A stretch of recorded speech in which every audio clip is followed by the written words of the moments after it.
Assalamualaikum warahmatullahi wabarakatuh.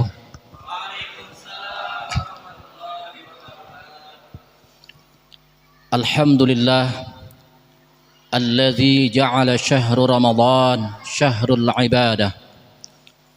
Wassalatu wassalamu ala Rasulillah Sayyidina wa maulana Muhammad ibn Abdullah wa ala alihi wa sahbihi wa man tabi'ahu wa mawalah.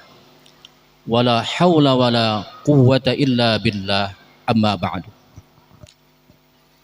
Hadratil mukarramin yang sama-sama kita muliakan, para alim, para guru-guru agama, tokoh masyarakat, dan segenap pengurus Masjid Al-Huda, wabil khusus kepada akhina fillah Bapak Sudibyo selaku Ketua Takmir Masjid Al-Huda, dan Al-Mukarram wal Muhtaram Ustadz Al-Fadil Ustadz Zakari Ulin Nuha selaku pembina Masjid Al-Huda dan sekaligus imam Masjid Al-Huda.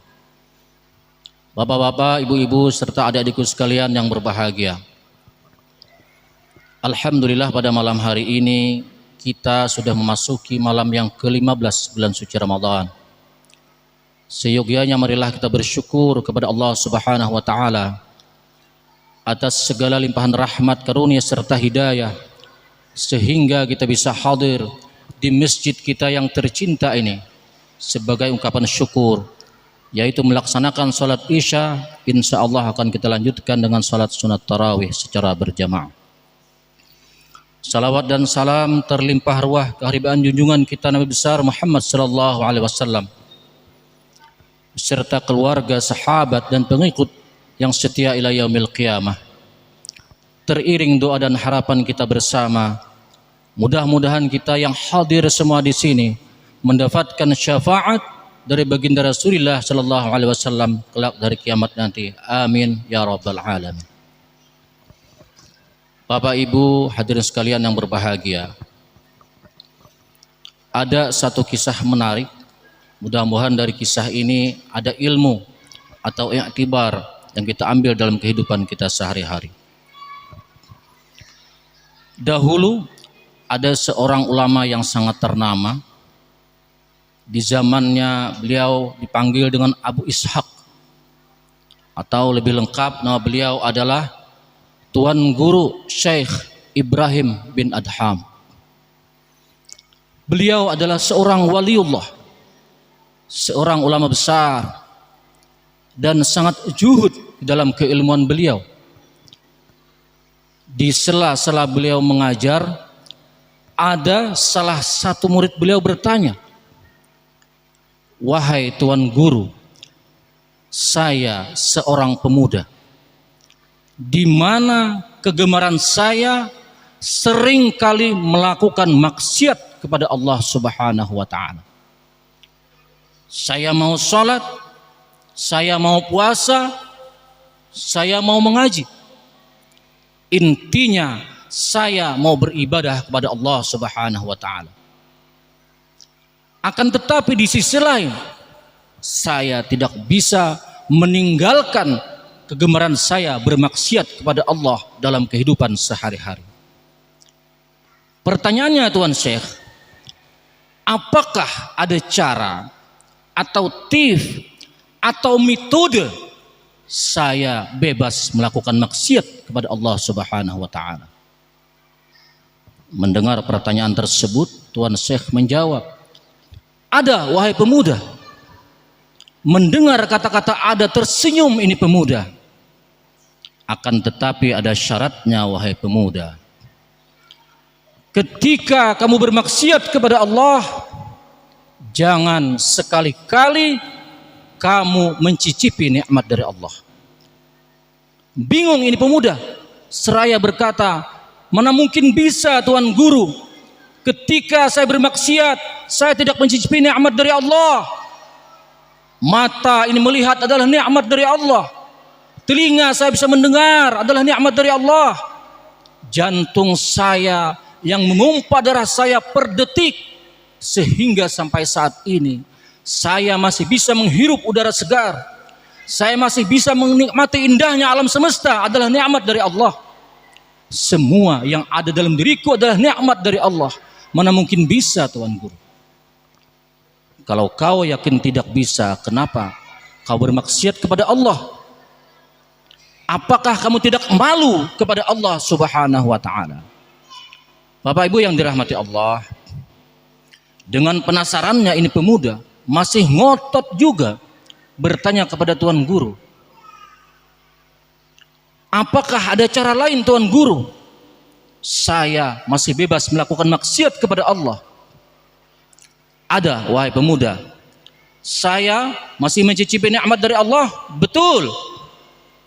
Akan tetapi ketika kau bermaksiat kepada Allah dan Allah mengutus malaikat Israel untuk mencabut nyawamu, ngomong itu kepada malaikat Israel untuk menunda sesaat saja kematianmu. Ini tidak mungkin saya lakukan, Tuan Guru. Ketika ajalku tiba, aku memohon kepada malaikat Israel untuk menunda sesaat saja kematianku. Itu tidak mungkin saya lakukan, Tuan Guru. Kalau kau yakin tidak mungkin, kenapa kau harus bermaksiat kepada Allah? Apakah kamu sadar ketika kamu bermaksiat kepada Allah, saat itulah kehidupan kamu yang terakhir di alam dunia ini? Bapak Ibu yang dirahmati Allah, inilah kisah inspiratif yang insya Allah kalau kita yakini, kalau kita imani bahwa Allah mengawasi kita, Allah mengontrol kita, maka kita tidak akan pernah berbuat yang macam-macam. Kita tidak akan pernah berbuat perbuatan yang dilarang oleh Allah Subhanahu wa ta'ala. Akan tetapi Pak, kadang-kadang kita manusia lebih takut dengan CCTV-nya manusia, tapi tidak takut dengan CCTV-nya Allah yang mengawasi kita, mengontrol kita 1 kali 24 jam. Surah Al-Qaf ayat 18 Allah berfirman, "Ma yalfizu min qaulin illa ladaihi raqibun atid." Tidak akan pernah terlepas kita dari pengawasan 2 malaikatnya Allah, yaitu Raqib dan Atid. Bapak Ibu yang dirahmati Allah, bulan Ramadan memberikan pelajaran kepada kita bahwa hasil pendidikan Ramadan memunculkan khaufullah, yaitu rasa takut kita kepada Allah Subhanahu wa ta'ala. Inti daripada pendidikan Ramadan menjadikan kita la'allakum tattaqun, supaya kita bertakwa kepada Allah Subhanahu wa ta'ala, supaya kita hanya takut kepada Allah Subhanahu wa ta'ala. Al-Baqarah 183 Allah berfirman, "Ya ayyuhalladzina amanu kutiba alaikumus syiyam kama kutiba alal ladzina min qablikum la'allakum tattaqun." Hai orang-orang yang beriman, diwajibkan berpuasa kepadamu sebagaimana orang terdahulu sebelum kamu, agar kamu bertakwa kepada Allah Subhanahu wa ta'ala. Nah, media kita untuk bertakwa di bulan suci yang mulia ini, Allah tawarkan sangat banyak sekali. Allah tawarkan sangat luas sekali. Dalam sebuah hadis Rasulullah mengatakan, "Lau ta'lamu ummati ma fi Ramadan, la tamannau an takuna as-sanatu kulluha Ramadan." Seandainya umatku mengetahui kandungan yang terdapat di bulan Ramadan, maka mereka berangan-angan dalam 1 tahun adalah bulan Ramadan. Nah, ini kandungannya banyak sekali. Apa saja kandungannya? Li'annal hasanata fihi mujtami'ah. Semua kebaikan dihimpunkan oleh Allah. Satu amalan sunnah yang kita kerjakan di bulan suci Ramadan sama dengan pahalanya 1 amalan wajib yang kita kerjakan di luar bulan suci Ramadan. Dan 1 amalan wajib yang kita kerjakan di bulan suci Ramadan dengan penuh keimanan dan keikhlasan sama dengan kita mengerjakan 70 kali amalan wajib di luar bulan suci Ramadan. Apalagi yang lain? Wa ta'ata maqbulah, ketaatan diterima oleh Allah. Wa da'wata mustajabah, doa-doa dikabulkan oleh Allah. wadzunuba maghfura, dosa-dosa diampunkan oleh Allah. Wal jannata mustaqatun lahum, surga rindu kepada mereka yang berpuasa dengan penuh keimanan dan keikhlasan. Inilah tawaran Allah. Oleh karenanya, marilah kita berdagang sebanyak-banyaknya, berbisnis kepada Allah dengan sebanyak-banyaknya, yaitu dengan perbanyak amal soleh.